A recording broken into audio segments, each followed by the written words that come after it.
ओम नमः शिवाय नमः. ओम नमः शिवाय. ओम नमः शिवाय. अवधूत चिंतन श्री गुरुदेव दत्त. मंडळी, आज मी तुम्हाला एक तोडगा सांगतो. ज्याचे का लग्न जमण्यास व्यत्यय होतो, अडथळा येते, पाहुणे येतात पण परत निरोप येत नाही. अर्थात मुला मुलींच्या लग्नात जो व्यत्यय होतो, लग्न जमण्यास होण्यास, त्यासाठी एक तोडगा आहे आणि ते एकदम सोपं आहे. आता महाशिवरात्री येते. हं? तर महाशिवरात्रीमध्ये उपवास करून दिवसभर तुम्ही म्हणजे शंभूचंच नामस्मरण करायचं, मंत्र जप करायचा. ओम नमो ओंकारेश्वर देवताय नमः. हं?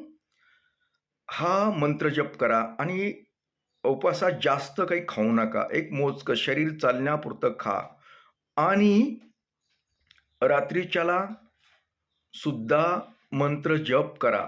म्हणजे रात्र जागरण करून हा मंत्र जप करायचा.